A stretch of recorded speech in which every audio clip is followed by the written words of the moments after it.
defines a generation. Music is a soundtrack of revolution. Music is a soundtrack of movement. Music is a soundtrack of cause. There is an intersection of politics and pop culture that you didn't even know existed. There's some boy, some girl sitting in a cubicle along K Street, somewhere in D.C., a boy, a girl sitting in a cubicle along a hill with a Capitol with a dome who has single-handedly decided what you wore today. Whoa. Mike Muse is an industrial engineer, a music executive, a political architect. He breaks down the intersection of politics and pop culture.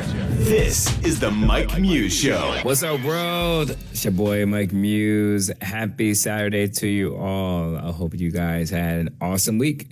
I am excited to be in conversation with you. We have so much exciting stuff to talk about today and tomorrow as well.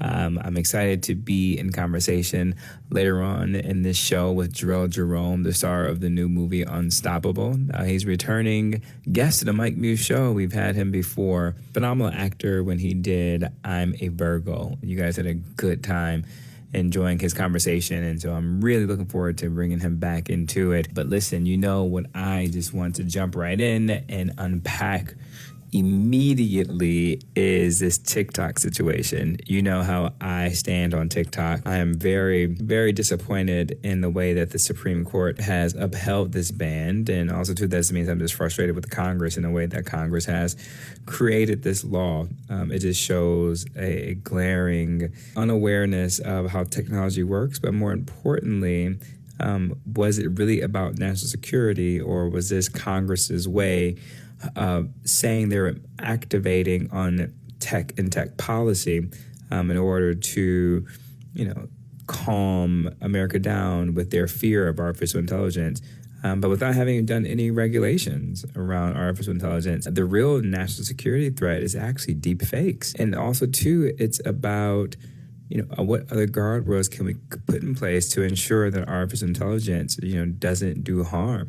We haven't even discussed data privacy protection and laws and regulations. And so Congress hasn't even put anything around that. And you know how I feel about Temu and Sheen. I've been talking ad nauseum with you and everyone else who listens to me in America about this really is about national security. How come those two corporations were not included in the ban? Also, too, you think about the ways now that I think Americans are trolling America by going to Red Note, another Chinese-owned app, I think to really just stick it to the man, if you will. But again, it goes to how there is a fundamental understanding that if you do take away one app, Americans are always constantly going to look for the next thing. Everyone wants to be an early adapter because everyone recognizes that to be an early adapter, that's how you get on the ground, that's how you get your most followers, and that's how you really get included in a conversation on the ground up. And so this is partly why people are flocking towards Red Notice to be able to get on the ground for what possibly could be the new trend. I'm not quite for sure, but if it will or it won't. But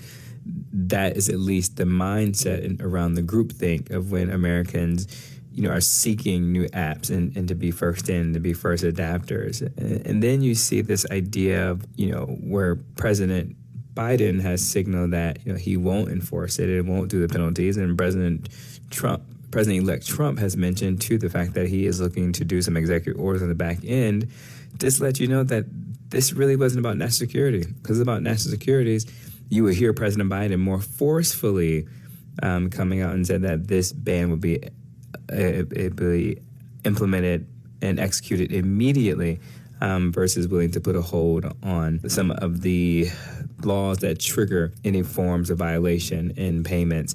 And so this is why I feel like it really wasn't about national security at all. And it was about something bigger. And it was about winning cheap political points in a much-needed campaign season. But I do want to get started with you all with the basics just to level set on where we are. Yesterday at the Supreme Court, they ruled unanimously. I didn't even think they were going to do it unanimously. I thought that I was really watching Gorsuch, as you know, from my last conversation about what he was going to do. But he did create a separate brief to which I would highlight just really briefly, but he did create a separate brief along with Justice Sotomayor to uphold a law that forces TikTok to either divest from a Chinese parent company, ByteDance, or face a total ban in the United States. Think about this for a second, folks. Over 170 million American users, content creators, small businesses who are just about to be cut off, and small businesses who use TikTok in order to offset the budget they don't have for marketing, right? That's how a lot of small businesses, I use the example all the time about these bagel shops. These bagel shops, man, are popping up everywhere in New York City, and it's partly because we're getting the attention because of TikTok in the way that it has done. But no U.S. law has ever shut down a major social media platform like this before. This is so unprecedented. I can't begin to emphasize how unprecedented this is. But also, too, something to put in conversation was that when Elon Musk, one of Trump's most trusted strategic advisors, seemingly, when he bought Twitter and called it X, he removed the content moderation department. He got rid of the entities that were the guardrails to adversaries who were looking to cause dissent and confusion in American politics and governance. And so it's really interesting how we are now putting this into the backdrop. This law didn't just come out of nowhere, folks. It was passed in April with incredible bipartisan support. Yes, I did say it, bipartisan, a rare thing these days. And it was signed by President Biden. The driving force, they said, was national security concerns. Lawmakers are worried that the Chinese government could access vast amounts of sensitive user data through TikTok. But here's the question, folks. Is this really about national security, or is it about control over the digital spaces? Because let's talk ByteDance. ByteDance is TikTok's parent company. This ruling is a financial gut punch. TikTok reportedly pulled in around $10 billion in revenue from the U.S. alone last year. And think about that. That is due to ads. That's nearly half of their global earnings. And now that this ban is looming, analysts predict that much of that ad revenue will swiftly move over to competitors like Instagram Reels, YouTube Shorts, and even Snapchat. This isn't just a legal issue. It's an economic issue. It's an economic earthquake. Do you really think that Instagram is upset by that? There's a reason why a lot of their competitors have been quiet in this space, even before the Supreme Court case was being decided. But, there's always going to be a plot twist. And the plot twist was that just hours before the Supreme Court decision, Trump gets on the phone with Chinese President Xi Jinping, and they chat about Taiwan, global conflicts, and yep, you guessed it, folks, TikTok. Trump called the conversation productive and hinted a future cooperation. Think about the timing of that. The fact that he would place a call right before the Supreme Court ruled on this decision, and that TikTok would come up in the way that President-elect Trump is really looking to restore his relationship with President Xi just before his inauguration. And get this, it might have worked. China is sending Vice President Han Jing to Trump's inauguration. That's not a casual move. That's diplomacy in action. So this was a very strategic call. So we're going to see Chinese diplomats. We're going to see on the day as tech billionaires that are on there. And I'm going to talk about why they're on there. I've talked about that before, but don't forget when you see those tech billionaires sitting on the dais, you have to understand tech policy, as you can tell, is going to be one of the most important policy discussions over the next 4 years. And because of the fact the United States doesn't have any regulation, we are absent regulation. And there is no better free fall when you're absent regulation than those who are trying to fill it with their regulation, and the regulation that is more suitable to them, which is why you see these tech CEOs going to Mar-a-Lago. That's why you see them sitting on the dais. That's why they're going to inauguration. And it isn't because they want to be best friends with Trump. Maybe they do. Maybe they don't. But at its core, it is the bottom line that they want to be at the table, shaping the policies that would regulate them. That is why they're there. Nothing more, nothing less. But let's zoom out and consider the global implications.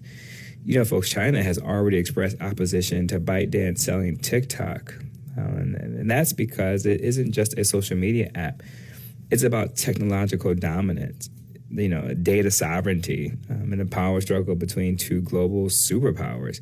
If ByteDance sells TikTok, it signals a massive concession to U.S. pressure.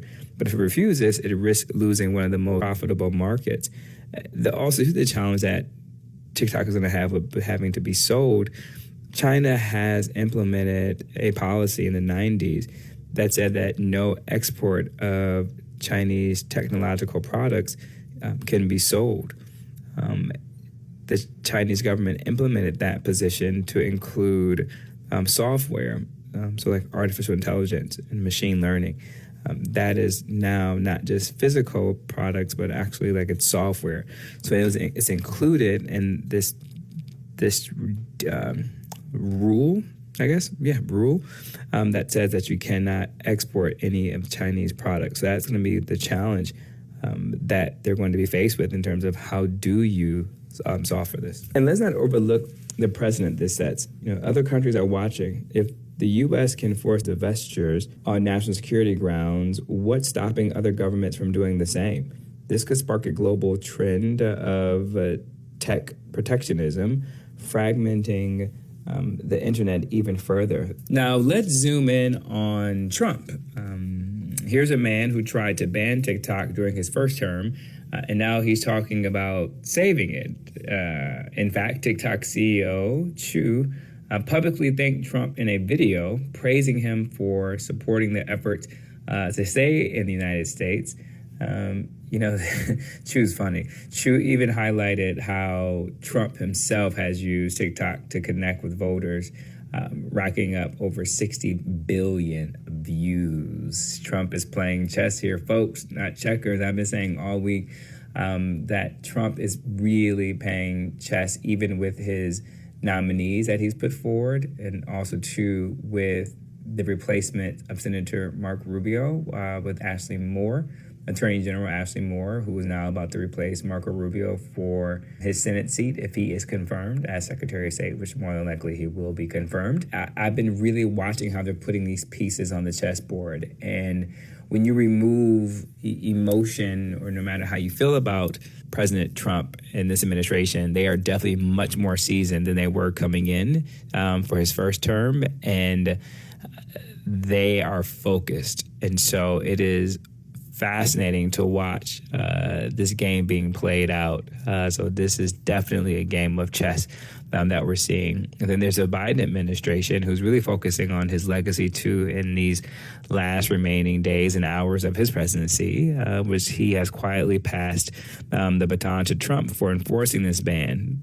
Why has he done that? Obviously strategic in order to think about his legacy, because TikTok is widely popular with young voters, and Biden doesn't want to alienate them, but he also can't ignore the national security argument. So by deferring to Trump, Biden avoids political fallout and lets Trump navigate this minefield. But as I was just saying earlier, that is what is troubling me.